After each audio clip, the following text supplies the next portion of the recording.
মৰমৰ ছাত্ৰ ছাত্ৰীসকল RS টিউশ্যন চেণ্টাৰলৈ তোমালোকক স্বাগতম জনাইছোঁ।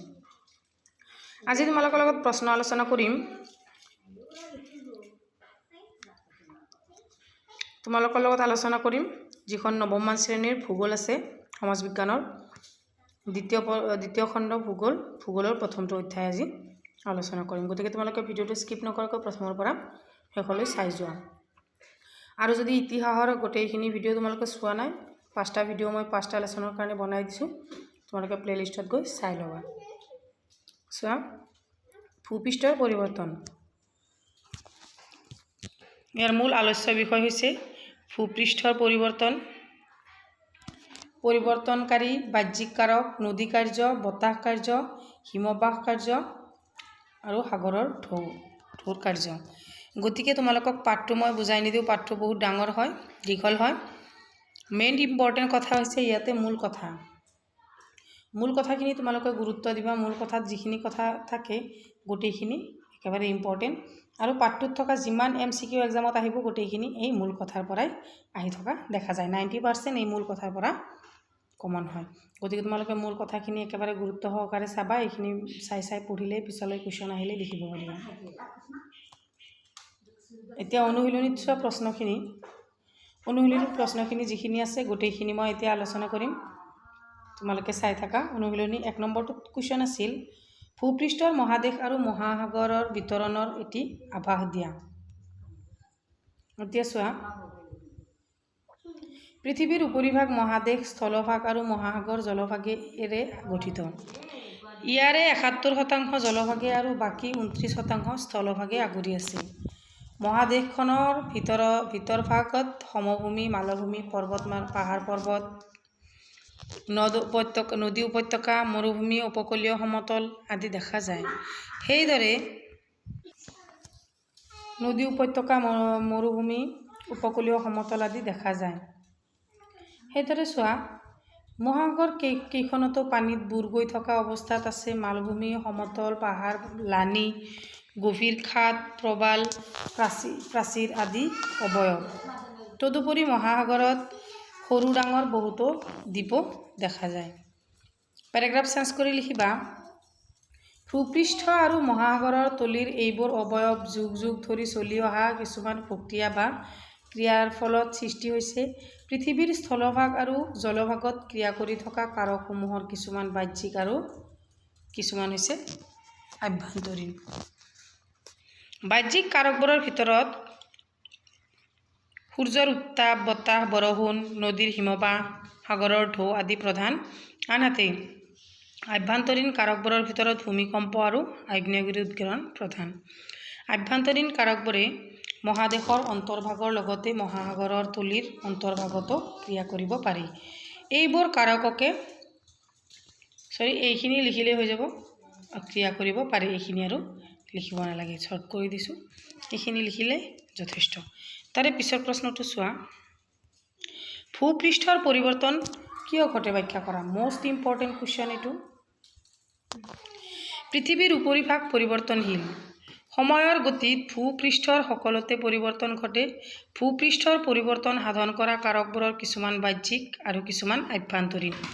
বাহ্যিক আৰু আভ্যন্তৰীণ কাৰকবোৰৰ সমন্বিত ক্ৰিয়াই ভূপৃষ্ঠক বৰ্তমানৰ অৱস্থা পোৱাইছে। এই কাৰকবোৰৰ ক্ৰিয়াৰ ফলতে ভৱিষ্যতেও ভূপৃষ্ঠৰ পৰিৱৰ্তন হৈ থাকিব। তাৰপিছত চোৱা, কাৰকবোৰৰো সময়ৰ গতিত পৰিৱৰ্তন ঘটিব। বাহ্যিক কাৰকবোৰে আমি দেখিব পৰাকৈ বাহিৰৰ পৰা ক্ৰিয়া কৰে আৰু আভ্যন্তৰীণ কাৰকবোৰে আমি নেদেখাকৈ পৃথিৱীৰ অন্তৰ্ভাগৰ ক্ৰিয়া কৰি থাকে। বাহ্যিক কাৰকবোৰৰ ভিতৰত সূৰ্যৰ উত্তাপ, বতাহ, বৰষুণ, নদী, হিমবাহ, সাগৰৰ ঢৌ আদি প্ৰধান। আনহাতে আভ্যন্তৰীণ কাৰকবোৰৰ ভিতৰত ভূমিকম্প আৰু আগ্নেয়গিৰি উদগীৰণ প্ৰধান। তদুপৰিও ভূপৃষ্ঠত থকা গছ-গছনি, জীৱ-জন্তু আদি জৈৱিক কাৰকবোৰে ভূপৃষ্ঠৰ পৰিৱৰ্তন কম বেছি পৰিমাণে অৰিহণা যোগায়। তাৰে পিছত 3 নম্বৰ প্ৰশ্নটো চোৱা, বাহ্যিক কাৰক মানে কি? কেইটামান বাহ্যিক কাৰকৰ নাম লিখা। চোৱা, ভূপৃষ্ঠত বাহ্যিক কাৰকবোৰ মূলতঃ বাহিৰৰ পৰা ক্ৰিয়া কৰে। এই কাৰকবোৰৰ উৎস সূৰ্য আৰু বায়ুমণ্ডল।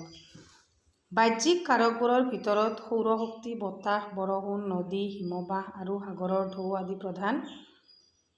চোৱা, ভূমিকম্প আৰু আগ্নেয়গিৰি উৎকীৰণক কিয় আভ্যন্তৰীণ কাৰক বুলি কোৱা হয়?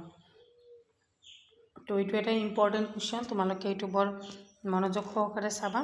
আটাইবোৰ কুৱেশ্যন আনচাৰ তোমালোকে ধুনীয়াকৈ বহীত লিখি লৈ তাৰপিছত মুখস্থ কৰিবা। চোৱা, আভ্যন্তৰীণ কাৰকবোৰে মহাদেশৰ অন্তৰ্ভাগৰ লগতে মহাসাগৰৰ তলিৰ অন্তৰ্ভাগকো ক্ৰিয়া কৰিব পাৰে।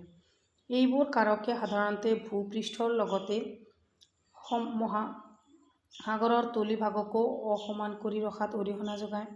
ভূমিকম্প সংঘটিত হ'লে মহাদেশৰ বা মহাসাগৰৰ তলিভাগৰো কোনো অংশ উঠি আহিব পাৰে বা বহি যাব পাৰে। আগ্নেয়গিৰি উৎকীৰণ সংঘটিত হ'লে ভূমিকম্প হয় আৰু সংশ্লিষ্ট ঠাইত আগ্নেয়গিৰিৰো সৃষ্টি হয়। সেইবাবে ভূমিকম্প আৰু আগ্নেয়গিৰি উৎকীৰণক আভ্যন্তৰীণ কাৰক বুলিও কোৱা হয়। তাৰে পিছৰ প্ৰশ্নটো চোৱা, নদী অৱবাহিকা বুলিলে কি বুজায়? নদী অৱবাহিকাৰ এটি চিত্ৰ আঁকা। Most important question.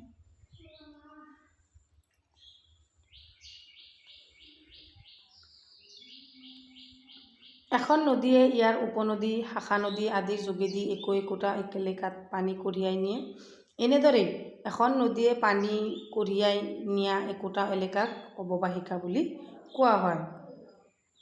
একোখন নদীৰ ক্ৰিয়া সাধাৰণতে অৱবাহিকাতে সীমাবদ্ধ হৈ থাকে। ইয়াতে চোৱা, এইটো চিত্ৰ চোৱা, এখিলা পাতৰ নিচিনা হৈছে, হয়নে? নদী অৱবাহিকা এইটো। গতিকে তোমালোকে এইটো কিতাপত আছে, কিতাপৰ পৰা ধুনীয়াকৈ চাই আঁকি ল'বা। তাৰে পিছৰ প্ৰশ্নটো চোৱা, উপনদী কি? ব্ৰহ্মপুত্ৰৰ দুখন প্ৰধান উপনদীৰ নাম লিখা। মোষ্ট ইম্পৰ্টেণ্ট কুৱেশ্যন, প্লিজ তোমালোকে এইটো ইম্পৰ্টেণ্ট বুলি চিন্তি থবা। উপনদী উৎসৰ পৰা সমভূমিৰ মাজেৰে বৈ অহা প্ৰধান নদীসমূহৰ মিলিত হোৱা শাখা নদীসমূহক উপনদী বুলি। ব্ৰহ্মপুত্ৰৰ দুখন প্ৰধান উপনদীৰ নাম হ'ল পুঠিমাৰী আৰু ভৰলু। বা এখন নদীয়ে ইয়াৰ উপনদী বা শাখা নদীৰ আদিৰে যোগেদি বৰষুণৰ পানী, পৰ্বতৰ ওপৰত জমা হৈ থকা পানী, বৰফৰ পানী আদি কঢ়িয়াই নিয়ে। এনেদৰে এখন নদীয়ে যি অঞ্চলৰ মাজেদি পানী কঢ়িয়াই নিয়ে সেই অঞ্চলৰ নদী অৱবাহিকা বুলি। তাৰপিছত চাবা 7 নম্বৰটো, নদীৰ খনন কাৰ্যৰ এটি আভাস দিয়া। এনচাৰত লিখিবা, উচ্চভূমিৰ থিয় ঢালেৰে বৈ আহি ভৈয়ামত প্ৰৱেশ কৰাৰ পিছত নদীৰ খনন শক্তিৰ পৰিৱৰ্তন ঘটে। উচ্চভূমি অঞ্চলত নদীৰ গতিবেগ প্ৰবল, গতিপথ ঠেক কিন্তু গভীৰ হোৱা দেখা যায়। ভৈয়ামলৈ ক্ৰমে ঢাল কমি অহাৰ ফলত উচ্চভূমিৰ পৰা সোঁতে কঢ়িয়াই অনা গেটবোৰ ভৈয়ামত জমা হ'বলৈ ধৰে। ফলস্বৰূপে ভৈয়াম অঞ্চলত নদীৰ গভীৰতা ক্ৰমে হ্ৰাস পায়। গভীৰতা কমি আহিলে পানীভাগ বোৱাই নিয়াত খাতিৰতে নদীয়ে দুয়োপাৰ খহাবলৈ ধৰে। পাৰ খহাই গতিপথ বহল কৰি পানীভাগ নৈয়ে নামনিলৈ কঢ়িয়াই নিয়ে। নদীৰ এনেধৰণৰ কাৰণৰ খনন হয়। নদীৰ এনেদৰে হোৱা খনন কাৰ্যকে পাৰ খনন বা পাৰ্শ্ব খনন। ইম্পৰ্টেণ্ট কথা মনত ৰাখিবা। নদীৰ পাৰ্শ্ব খনন বুলিলে কি বুজায়? এইটো কুৱেশ্যন মই ইম্পৰ্টেণ্ট বুলি ক'লোৱে। এইটো চোৱা, উচ্চভূমি থিয় ঢালেৰে বৈ আহি ভৈয়ামত প্ৰৱেশ কৰাৰ পিছত নদীৰ খনন শক্তিৰ পৰিৱৰ্তন ঘটে। উচ্চভূমি অঞ্চলত নদীৰ গতিবেগ প্ৰবল, গতিপথ ঠেক কিন্তু গভীৰ হোৱা দেখা যায়। ভৈয়ামলৈ ক্ৰমে ঢাল কমি অহাৰ ফলত উচ্চভূমিৰ পৰা সোঁতে কঢ়িয়াই অনা গেটবোৰ ভৈয়ামত জমা হ'বলৈ ধৰে। ফলস্বৰূপে ভৈয়াম অঞ্চলত নদীৰ গভীৰতা ক্ৰমে হ্ৰাস পায়। গভীৰতা কমি আহিলে পানীভাগ বোৱাই নিয়াত খাতিৰতে নদীৰ দুয়োপাৰ খহাবলৈ ধৰে। পাৰ খহাই গতিপথ বহল কৰি পানীভাগ নৈয়ে নামনিলৈ কঢ়িয়াই নিয়ে। নদীৰ এনে ধৰণৰ কাৰণত খনন হয়। নদীৰ এনেদৰে হোৱা খনন কাৰ্যকে পাৰ খনন বা পাৰ্শ্ব খনন বুলি। তাৰে পিছৰ প্ৰশ্নটো চোৱা, অশ্বক্ষুৰা হ্ৰদ কি? Important question. চিত্ৰৰ সহায়ত ইয়াৰ সৃষ্টি কেনেকৈ হয় বুজাই লিখা। অশ্বক্ষুৰা হ্ৰদ হ'ল ঘোঁৰাৰ খুৰা আকৃতিৰ ৰূপ লোৱা হ্ৰদ বা বিলকে অশ্বক্ষুৰা হ্ৰদ বোলে। এনেকৈ অশ্বক্ষুৰা হ্ৰদ দেখিছানে চাৰিওপিনে এনেকৈ পানী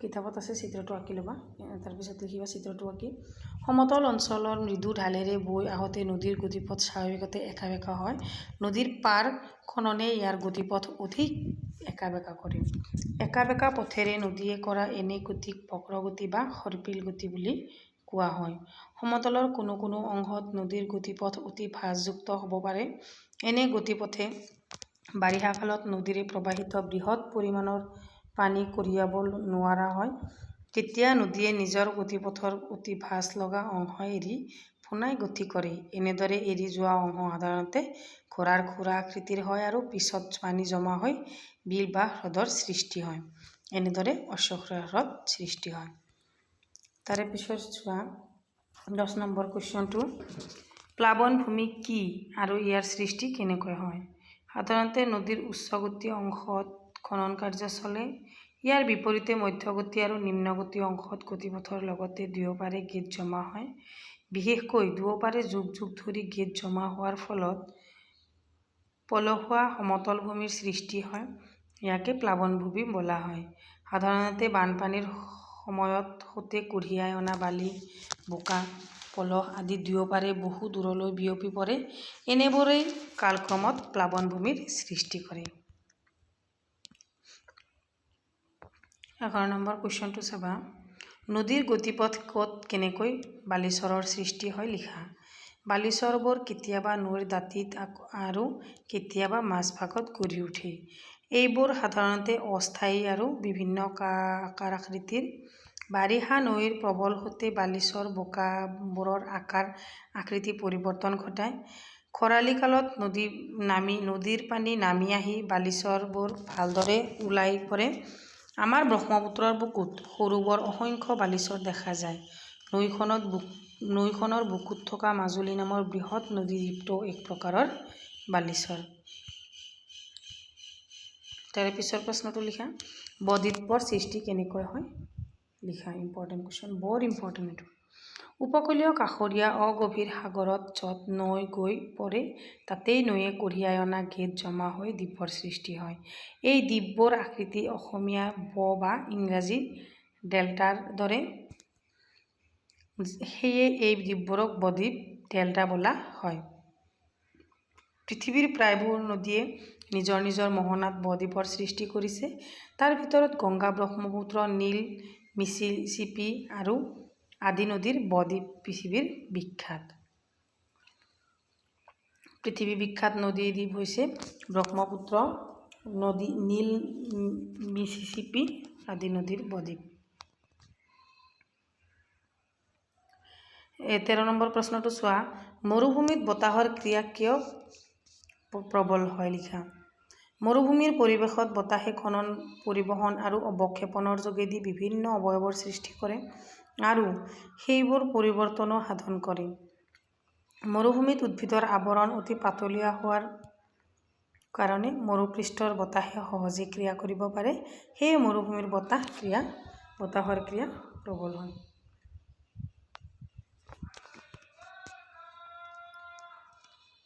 অৱনমন বুলিলে কি বুজা মৰুভূমি এলেকাত ভূমি বালিবোৰ বতাহে অনাহায়ে এঠাইৰ পৰা আন ঠাইলৈ কঢ়িয়াই নিব পাৰে এনেদৰে কোনো অংশৰ পৰা ধূলি বালি উৰুৱাই নিয়া কাৰ্যকে অৱনমন বোলে এইটো ইম্পৰ্টেণ্ট মনত ৰাখিবা যে মৰুভূমি এলেকাত ধূলি বালিবোৰ বতাহে অনাহায়ে এঠাইৰ পৰা আন ঠাইলৈ কঢ়িয়াই নিব পাৰে এনেদৰে কোনো অংশৰ পৰা ধূলি বালি উৰুৱাই নিয়া কাৰ্যক অৱনমন বোলা হয় তাৰে পিছৰ প্ৰশ্নটো বালিয়াড়ীৰ সৃষ্টি কেনেকৈ হয় ইম্পৰ্টেণ্ট কুৱেশ্যন লিখিবা অৱনমন প্ৰক্ৰিয়াৰে কঢ়িয়াই নিয়া ধূলি বালিবোৰ যি ঠাইত জমা হয় মানে কি কৈছে অৱনমন প্ৰক্ৰিয়াৰে কঢ়িয়াই নিয়া ধূলি বালিবোৰ যি ঠাইত জমা হয় তাত মৰুপৃষ্ঠ ক্ৰমে ওখ হৈ পাহাৰৰ ৰূপ ল'ব পাৰে এনে পাহাৰৰ ফলত বালিৰ পাহাৰ বা বালিয়াড়ীৰ সৃষ্টি হয় ইনচেল বাৰ্গ কি ইম্পৰ্টেণ্ট এইটো পৰীক্ষাত আহিয়ে থাকে মৰুভূমিত সাধাৰণতে চকুত পৰা বিশেষ আকৃতিৰ ক্ষয়প্ৰাপ্ত চাপৰ পাহাৰবোৰেই ইনচেলবাৰ্গ। জাৰ্মান শব্দ ইনচেলবাৰ্গৰ অৰ্থ হৈছে দ্বীপৰ দৰে অকলশৰীয়া পাহাৰ বা পৰ্বত। তাৰে পিছৰ প্ৰশ্নটো চোৱা। হিমবাহৰ সংজ্ঞা দিয়া আৰু নদীৰ লগত ইয়াৰ পাৰ্থক্য কি লিখা। Important question. পৃথিৱীৰ অতি শীতল অঞ্চলবোৰৰ উপৰিভাগ বৰফেৰে ঢাকি ৰাখিছে। এনে অঞ্চলবোৰৰ ভিতৰত 2 মেৰু অঞ্চল আৰু অতি ওখ পৰ্বতবোৰৰ উচ্চ অংশবোৰ পৰে। এইবোৰত বৃহৎ পৰিমাণৰ বৰফ তৰপে তৰপে জমা হৈ আছে। সাধাৰণতে এনেবোৰ জমা হৈ থকা বৰফবোৰ ভূপৃষ্ঠৰ ঢাল অনুসৰি লেহেম গতিৰে নামি আহে। এনেদৰে নামি অহা বৰফকে হিমবাহ বুলি কোৱা হয়। নদীৰ লগত হিমবাহৰ পাৰ্থক্য তলত দিয়া উল্লেখ কৰা হ'ল যে চোৱা, নদীৰ পানীৰ গতি উচ্চভূমি অঞ্চলত ক্ষীপ্ৰ হয় আৰু ভৈয়ামত কিছু কম হয়, কিন্তু হিমবাহৰ গতি অতি লেহেম হয়। আকৌ 2 নম্বৰ পাৰ্থক্যটো চোৱা, নদীয়ে ক্ষীপ্ৰ গতিত ইয়াৰ খনন কাৰ্য চলায়, কিন্তু হিমবাহৰ খননৰ গতি অতি লেহেম। 18 নম্বৰ প্ৰশ্নটো চোৱা, গ্ৰাফ কি? চিত্ৰ আঁকি বিভিন্ন অংশ দেখুওৱা। চিত্ৰ আঁকি বিভিন্ন শ্ৰেণীত গ্ৰাফবোৰ দেখুওৱা। চোৱা, হিমবাহে বৰফৰ উপৰি অন্য বহুতো পদাৰ্থ কঢ়িয়াই আনে। এনেদৰে কঢ়িয়াই অনা বৰফৰ বাহিৰে অন্য পদাৰ্থবোৰক সামগ্ৰিকভাৱে গ্ৰাফ বোলা হয়। গ্ৰাফ 4 প্ৰকাৰৰ: পাৰ্শ্ব গ্ৰাফ, ভূমি গ্ৰাফ, মধ্য গ্ৰাফ আৰু প্ৰান্ত গ্ৰাফ। এইবিলাক হৈছে গ্ৰাফ। কিতাপত চিত্ৰ আছে, কিতাপৰ পৰা চাই লৈ ল'বা। হিমবাহ গ্ৰাফ এইটো হৈছে। চোৱা, হিমবাহৰ ক্ৰিয়াৰ ফলত জোঙা শৃংগৰ সৃষ্টি কেনেকৈ হয়। ইম্পৰ্টেণ্ট কুৱেশ্যন যে কোনো পৰ্বতৰ গাৰে কেইবাটাও হিমবাহ নামি আহিব পাৰে। তেতিয়া সকলো ফালৰ পৰা চলা খননৰ ফলত পৰ্বতৰ গাৰে কেইবাটাও হিমবাহ নামি আহিব পাৰে। তেতিয়া সকলো ফালৰ পৰা চলা খননৰ ফলত পৰ্বতৰ শীৰ্ষাংশ চোকা জোঙাৰ দৰে হয়। এইবোৰক হিমবাহে সৃষ্টি কৰা শৃংগ বোলা হয়। এনেদৰে হিমবাহৰ ক্ৰিয়াৰ ফলত জোঙা সদৃশ সৃষ্টি হয়। আল্পছ আৰু হিমালয় পৰ্বতত এনেকুৱা জোঙা শৃংগ দেখা যায়। তাৰপিছত 20 নম্বৰ কুৱেশ্যনটো চোৱা, উপকূল কাক বোলে। Important question. পৃথিৱীৰ উপৰিভাগৰ এক বৃহৎ অংশ সাগৰ মহাসাগৰে আগুৰি আছে। সাগৰ মহাসাগৰৰ পাৰ বা তীৰক উপকূল বোলা হয়।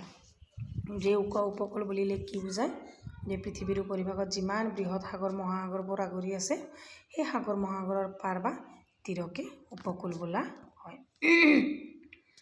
তাৰে পিছৰ প্ৰশ্নটো চোৱা, বালিয়া তট কি? ইয়াৰ গুৰুত্ব সম্পৰ্কে লিখা। ঢৌৱে সদায় ক্ৰিয়া কৰি থকা উপকূলৰ তট অংশত জমা হোৱা গেদ, বিশেষকৈ বালিৰ পৰিমাণ বেছি হ'লে তাত স্বাভাৱিকভাৱে এক প্ৰকাৰৰ সমতল সদৃশ অৱয়ৱৰ সৃষ্টি হয়। প্ৰধানকৈ বালি জমা হৈ সৃষ্টি হোৱা কিছু ঢালযুক্ত এনে অৱয়ৱক বালিয়া তট বোলা হয়। সাগৰৰ উত্তাল তৰংগ আৰু উভতনি ঢৌৰ মিলিত ক্ৰিয়াৰ ফলত উপকূলত এনে ধৰণৰ অৱয়ৱ গঢ়ি উঠে। উপকূলৰ বালিয়া তটবোৰে মানুহক বিনোদনৰ কাৰণে আকৰ্ষণ কৰে।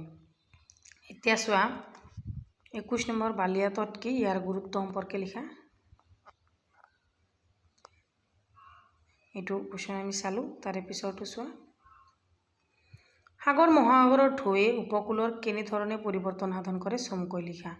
সাগৰৰ ঢৌৱে অহৰহ ক্ৰিয়া কৰি উপকূল অঞ্চলৰ ব্যাপক পৰিৱৰ্তন সাধন কৰে। ঢৌৰ ক্ৰিয়াৰ ফলতেই সাগৰ মহাসাগৰৰ উপকূলত বিশেষ কিছুমান অৱয়ৱৰ সৃষ্টি হয়। উপকূলত সৃষ্টি হোৱা অৱয়ৱবোৰৰ কিছুমান ক্ষয়জনিত আৰু অন্য কিছুমান অৱক্ষেপণজনিত। উপকূল ভাগ গ্ৰেনাইট, বেছল্ট আদিৰ দৰে কঠিন শিলাৰ দ্বাৰা গঠিত হ'লে সাগৰৰ ঢৌৱে তাত ক্ৰিয়া কৰি থিয় গৰাৰ সৃষ্টি কৰে। সমুদ্ৰৰ তলিত ডাঙৰ ভূমিকম্প সংঘটিত হ'লে সাগৰ মহাসাগৰত বিশেষ ধৰণৰ ঢৌ উদ্ভৱ হয়। উপকূলত এই ঢৌৱে অস্বাভাৱিক উচ্চতা আৰু শক্তি লাভ কৰি উপকূলৰ বিস্তৰ ক্ষতি সাধন কৰে। এনে ধ্বংসাত্মক ঢৌ চুনামি বোলা হয়।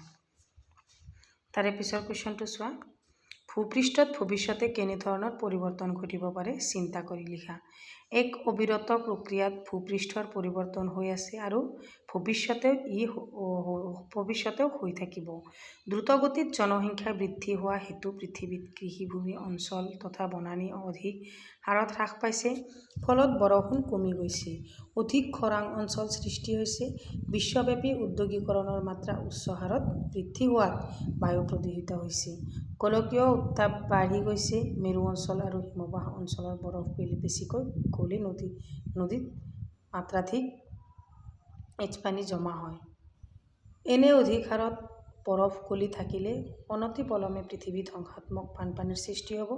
শেষত মেৰু অঞ্চল আৰু হিমবাহ অঞ্চলত থকা পানীৰ ভাণ্ডাৰ কমি পৃথিৱীত পানীৰ নাটনি হোৱাৰ সম্ভাৱনা অধিক হৈছে। ফলত ভূপৃষ্ঠৰ অধিক মৰুভূমি অঞ্চলত সৃষ্টি হোৱাৰ সম্ভাৱনা আছে। গতিকে চোৱা, আজিৰ ভিডিঅ'টোতো কম দীঘল নহয়।